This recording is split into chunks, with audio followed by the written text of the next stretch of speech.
Hey everyone, नमस्ते, welcome to law spire. मेरा नाम आयुषी है और आज बेसिक्स ऑफ लॉ में हम लोग डिस्कस करने जा रहे हैं क्रिमिनल लॉ का एक important topic which is ingredients of crime. तो इससे पहले भी मैंने क्रिमिनल लॉ के ऊपर एक वीडियो बनाई थी जिसका नाम है व्हाट इज अ क्राइम। उसमें मैंने ये एक्सप्लेन किया था कि क्राइम क्या होता है और क्राइम कैसे डिक्लेयर होता है। तो अगर आप उस वीडियो को देख लोगे तो ये वीडियो आपको थोड़ी बेहतर समझ में आएगी। उस वीडियो का मैंने लिंक नीचे डिस्क्रिप्शन बॉक्स में दे रखा है, if you want you can check it out. तो अगर हम लोग आज के टॉपिक की बात करें जो कि है इंग्रेडिएंट्स ऑफ क्राइम, तो जब कोई चीज क्राइम डिक्लेयर होती है जैसे कि किडनैपिंग या मर्डर या चोरी, थेफ्ट जिसे हम लोग इंग्लिश में कहते हैं, तो कभी ना कभी इनको क्राइम डिक्लेयर किया गया होगा पहली बार।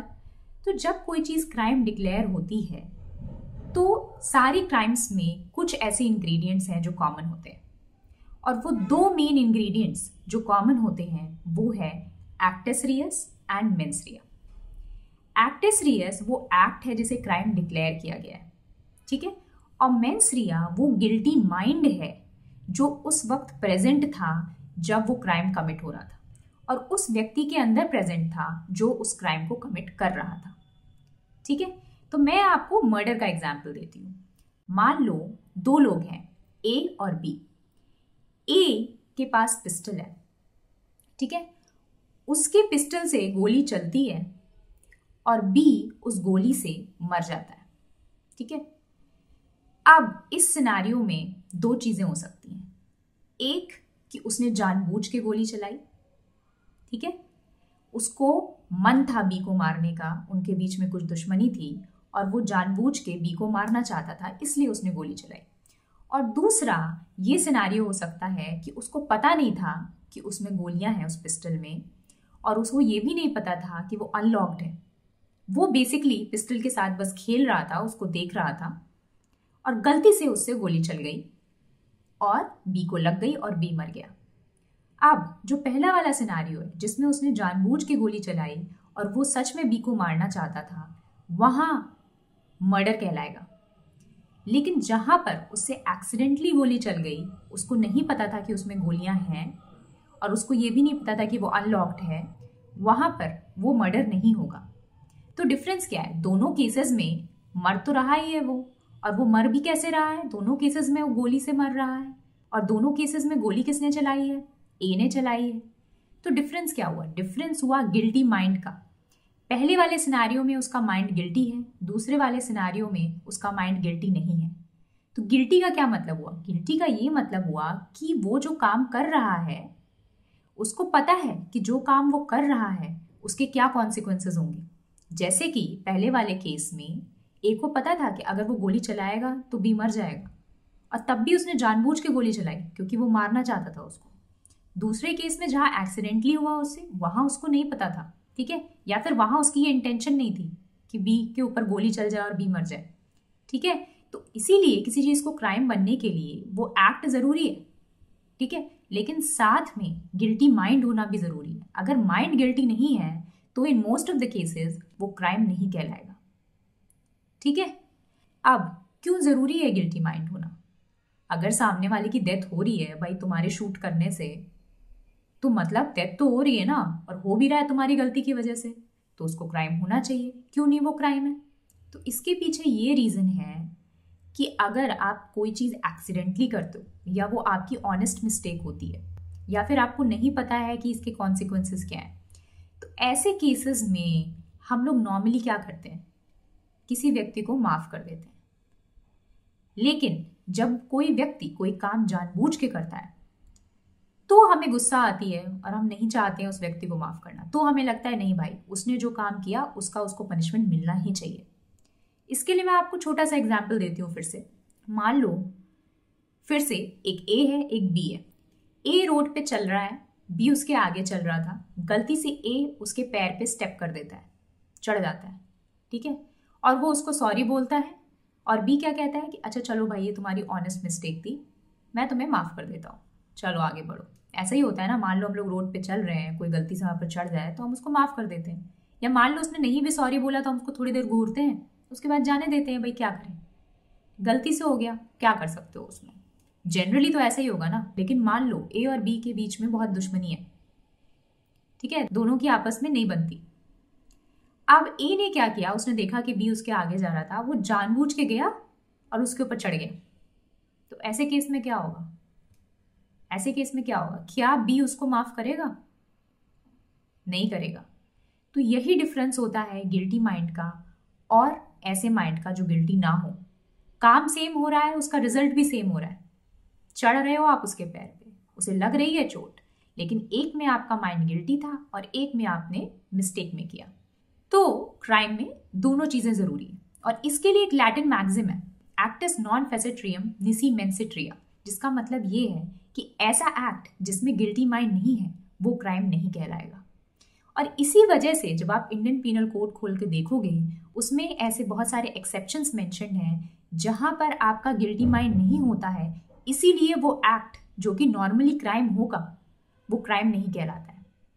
फॉर एग्जाम्पल, अगर यही गोली वाला काम किसी बच्चे ने किया है जो 7 साल का है, तो वहां डेफिनेटली उसका माइंड गिल्टी नहीं होगा, क्योंकि उसे पता ही नहीं होगा कि ये बंदूक है, इसमें इतनी गोलियां हैं और ये ऐसे चलेगी तो सामने वाला मर जाएगा। उसे उसके कॉन्सिक्वेंसेज नहीं पता होंगे। सिमिलरली कोई बहुत ज़्यादा ड्रंक है या ड्रग्स पे है और उसकी मेंटल स्टेबिलिटी नहीं है या फिर वो अनसाउंड माइंड का है, तो उस केस में अगेन उसका गिल्टी माइंड नहीं होगा, उसे पता ही नहीं है कि वो क्या कर रहा है।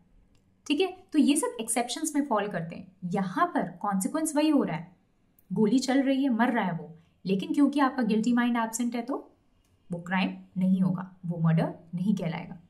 ठीक है, अब हम लोग इन दोनों चीजों को डिटेल में समझते हैं, एक्टिस रियस को और फिर मेंस रिया को। एक्टिस रियस, जैसे मैंने आपको पहले बताया, वो एक्ट है जिसे क्राइम डिक्लेयर किया गया है। ठीक है, और वो एक्ट क्या है? वो एक्ट है जो काम आपने किया उसका कॉन्सिक्वेंस, मतलब जो काम आप कर रहे हो उसका रिजल्ट। मान लो कोई सामान रखा हुआ था, कोई भी सामान हो, पेंसिल है, रबड़ है, ज्वेलरी है, बहुत सारा पैसा है, कुछ भी, और वो किसी और इंसान का है। आपने उसे उस सामान को हटा के अपने पास रख लिया बिना उस इंसान के कंसेंट के जिसका वो सामान था। अब ये डेफिनेशन है चोरी की, इसमें आपको गिल्टी माइंड भी चाहिए, लेकिन यहाँ भी हम लोग एक्टिस रियस डिस्कस कर रहे हैं। लेकिन आपका वो सामान हटाना, उस सामान को मूव करना चोरी कहलाएगा। अब आपने कौन सा सामान हटाया? पेंसिल हटाई, रबड़ हटाया, पैसा हटाया, या फिर कैसे हटाया? आपने हाथ से हटाया या किसी मशीन से उठा के हटाया, वो मैटर नहीं करता है क्राइम बनने के लिए। वो जो एक्ट आपने किया वो केवल इसलिए जरूरी है कि उस क्राइम से आपको लिंक कैसे करेंगे हम कि वो आपने किया है, या फिर आपका गिल्टी माइंड कैसे जज करेंगे, उसी काम से जज करेंगे जैसे आप सामान को मूव कर रहे हो उससे। लेकिन एक्टिस रियस यहाँ पर क्या हुआ? वो सामान हटना, अगर वो सामान हटेगा ही नहीं उस जगह से तो वो थेफ्ट ही नहीं कहलाएगा। अब दो और चीजें एक्टिस रियस में, एक सीरीज ऑफ एक्ट्स और दूसरा ओमिशन टू एक्ट। ये दिया हुआ है under section 32 and 33 of Indian penal code. मतलब एक्टिस रियस के अंदर वो कॉन्सिक्वेंस ऑफ द एक्ट तो है ही है, लेकिन series of consequences of the act भी हो सकता है, या फिर ओमिशन टू एक्ट भी हो सकता है, मतलब जहां पर आप एक्ट नहीं कर रहे हो। पहले हम लोग series of consequences of act को समझते हैं। तो ऐसा हो सकता है कि मान लो आपने कोई एक चीज की और जिसकी वजह से वो कॉन्सिक्वेंस हुआ और वो कॉन्सिक्वेंस एक क्राइम है। जैसे मान लो आपने गोली चलाई और उस गोली चलाने से सामने वाला मर गया। आपका एक एक्ट था गोली चलाना और उस एक्ट की वजह से सामने वाला मर गया और वो मर्डर हो गया। ठीक है, लेकिन इसी चीज को हम लोग थोड़ा सा चेंज कर देते हैं। मान लो आप हस्बैंड वाइफ थे, ठीक है, हस्बैंड कमाता है, वाइफ होम मेकर है या हाउस वाइफ है, घर के काम करती है। हस्बैंड उसको उतने पैसे नहीं देता कि उसका खाना पीना पूरा हो पाए, ठीक है, और वो उसको मारता पीटता भी रहता है, रोज आता है, रोज उसको मारता है, और कभी कभी उसके खाने में थोड़ा थोड़ा पॉइजन भी ऐड कर देता है। अब एक दिन ऐसा आया कि वो इतनी ज्यादा वीक हो गई उसकी बॉडी, उसकी वाइफ की, कि वो मर गई। अब यहाँ पर एक एक्ट अगर आप देखोगे उसका, ठीक है, कि वो उसको एक दिन उसने मारा, या फिर उसने एक दिन उसको खाना नहीं दिया, या फिर एक दिन उसने बहुत थोड़ा सा उसमें पॉइजन ऐड किया जिससे वो मरेगी नहीं, इतना सीरियस नहीं ऐड किया, तो वो मर्डर नहीं कहलाएगा। उसका एक एक्ट मर्डर नहीं कहलाएगा, वो दूसरे क्राइम के अंदर फॉल करेगा। ठीक है, वो डोमेस्टिक वायलेंस हो सकता है, वो क्रूएलिटी हो सकता है, ठीक है, या फिर वो हर्ट या ग्रीवियस हर्ट के अंदर आ सकता है, लेकिन वो मर्डर नहीं कहलाएगा। लेकिन अगर आप उसकी सीरीज ऑफ एक्ट देखो और उसकी फाइनल कॉन्सिक्वेंस को देखो तो वो मर्डर होगा। तो ऐसा हो सकता है कि जो सिंगल एक्ट है उसका कॉन्सिक्वेंस कुछ और हो और वो कुछ और क्राइम बन जाए, लेकिन वही चीज जब सीरीज में हो रही है, वही चीज जब श्रृंखला में हो रही है, one by one after the another, और उसकी टोटलिटी में आप जब जाओगे तो उसका कॉन्सिक्वेंस कुछ और हो रहा है। एक सिंगल एक्ट और उसकी वजह से जो कॉन्सिक्वेंस हो रहा है वो एक तरह का क्राइम फॉर्म करता है, और वही जब सीरीज में होता है तो वो दूसरी तरह का क्राइम फॉर्म कर लेता है। तो एक्टस रियस के अंदर दोनों फॉल करेंगे, ठीक है। नाउ ओमिशन टू एक्ट, ऐसा कई बार होता है कि हमारी ड्यूटी होती है कोई काम करने की, ठीक है, चाहे वो लीगली हमारे ऊपर ड्यूटी इम्पोज की गई हो या फिर बिकॉज ऑफ एनी रिलेशनशिप, जैसे हस्बैंड वाइफ के रिलेशनशिप या फिर पेरेंट चाइल्ड के रिलेशनशिप, वहाँ पर एक हमारी ड्यूटी होती है।